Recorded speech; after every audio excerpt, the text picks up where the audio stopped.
अन्नदान का महात्म्य मैं आपको सुना ही रहा हूँ भैया, अन्न की महिमा मैं आपको सुना ही रहा हूँ। सभी दानों में अन्नदान की बहुत बड़ी मुख्यता को बताया गया। कहा गया पितृदेवास तथा विप्राण अतिथिश्च महामुनि यो नरः प्रीणयोतास्मि नितस्मै पुण्य अनंतकम। हे महामुनि, पितर देवता ब्राह्मण अतिथि सब अन्न को देख करके प्रस्थान। देखो अनाउंस हो गया अभी तो, देखो देखो देखो देखो हरिहर चारों तरफ से आवाज आ रही है, कितना आनंद हो रहा है। कहा गया है कि अन्नदान करने से अक्षय पुण्य की प्राप्ति होती है। अन्नदान विशेषण सतु पापे कृत्वा सुमहात्पामो यो ददान अर्थ में कहा गया है अन्नदान भूखे को भोजन कराना, इसकी बहुत बड़ी महिमा है। कोई भी हो, चारों वर्णों का कोई भी हो, भूखे को अन्न देना, उसे भोजन देना, उसके बहुत बड़े महात्म्य का वर्णन हमारे ग्रंथों में किया गया है। जिसका नाम गोत्र हम बिल्कुल कुछ भी नहीं जानते, नाम गोत्र वगैरह कुछ भी नहीं जानते हम, और ऐसे ही लोग तो अतिथि होते हैं। अब ये जितने भी जन भोजन कर रहे हैं, ये कोई हमारे कुटुंब खानदान परिवार के नहीं है, लेकिन मैं कहूँगा ये हमारे कुटुंब खानदान परिवार से भी बढ़ करके, उनसे भी बढ़ करके भजन कर रहे हैं, साधना कर रहे हैं। इनके द्वारा धर्म संस्कृति को ताकत मिल रही है। इनको इनकी साधना के द्वारा लोगों के पाप क्षय हो रहे हैं। इनको तो वंदन करना, प्रणाम करना, यह हमारे लिए बहुत सौभाग्य की बात है। इसलिए महापुरुषों को अन्नदान अवश्य में करना चाहिए। प्रसादा शुभ्रवा वर्णाभा सयायश कनकोज्ज्वला तदन्नम दातुमिच्छन्ति तस्माद अन्न प्रदो भवेत्। वर्णन किया गया है उसके भवन श्वेत वर्ण के चमकते हैं, उनकी सैया स्वर्ण के समान चमकती है। इसलिए महापुरुषों को अन्नदान जरूर करना चाहिए। पुण्यवान पुरुषों के लिए ही ये सभी लोग हैं। अतएव अन्नदान महान फल देने वाला होता है। अतएव मनुष्यों को संसार में अन्नदान अवश्यमेव करना चाहिए।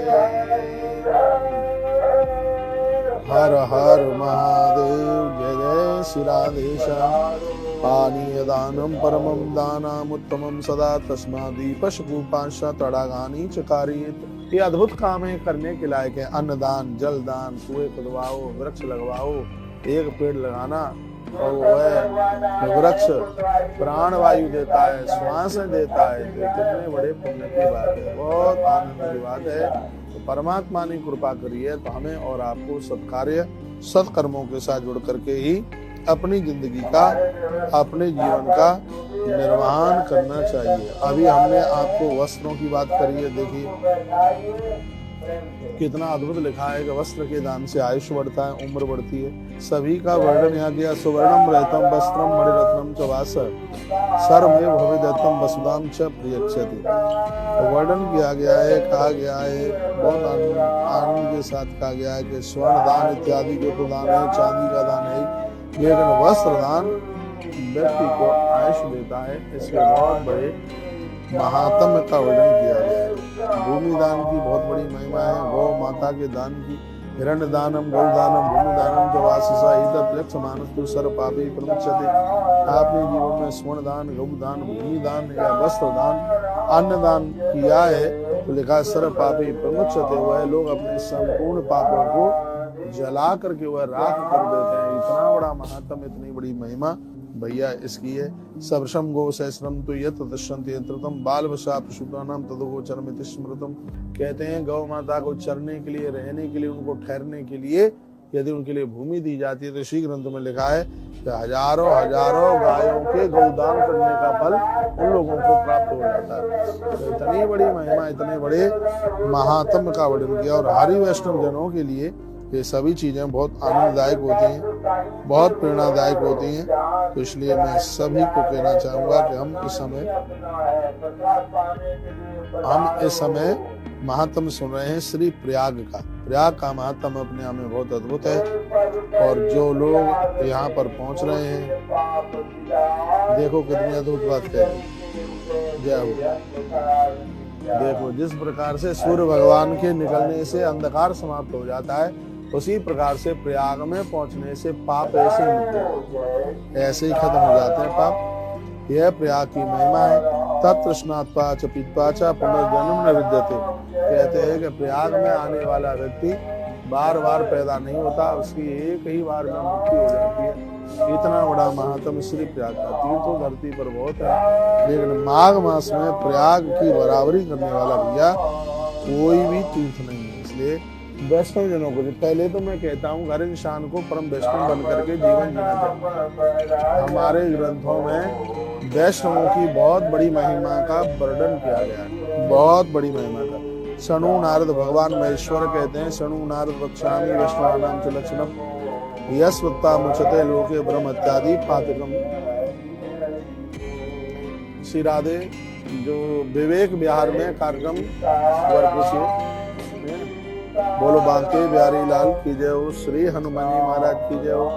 मैं एक बार आगामी कार्यक्रम 1 मिनट में मैं आपको सुना दूं, 1 मिनट में मैं आपको सुना दूं कार्यक्रम। आगामी कार्यक्रम हम 20 तारीख तक, हाँ हम 20 तारीख तक श्री प्रयाग में हैं और उसके तत्पश्चात हम 21 तारीख को दिल्ली में हैं।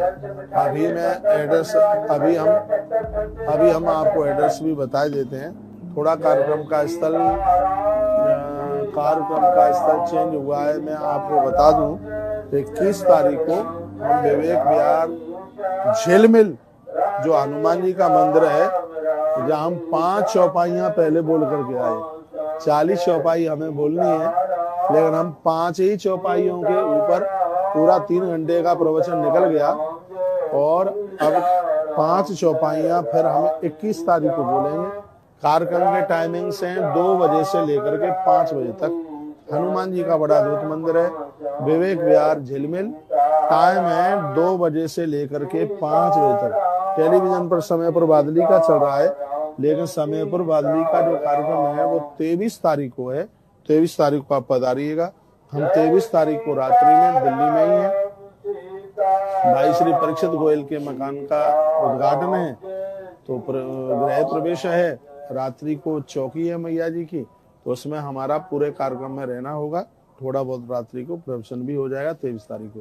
23 तारीख को सुबह के समय में विद्यार्थियों का, बच्चों का जनेऊ संस्कार है और हम लगभग 11 बजे तक सीधा वृंदावन में हैं। 23 तारीख को आप लोग चल करके आइए। 22 तारीख को पूरे दिन वृंदावन में हैं, आप जरूर पधारिए। लेकिन 21 तारीख को हम दिल्ली में हैं। विवेक विहार हनुमान जी का मंदिर, विवेक विहार झिलमिल हनुमान जी का मंदिर, जहाँ जो लोग पहले आए हैं और 2-3 प्रोग्राम पहले भी इस मंदिर में हुए हैं, बालाजी के मंदिर में, जहाँ मेहंदीपुर बालाजी का बड़ा अद्भुत दरबार है। 5 हनुमान चालीसा की चौपाइयों का पहले वर्णन किया है और फिर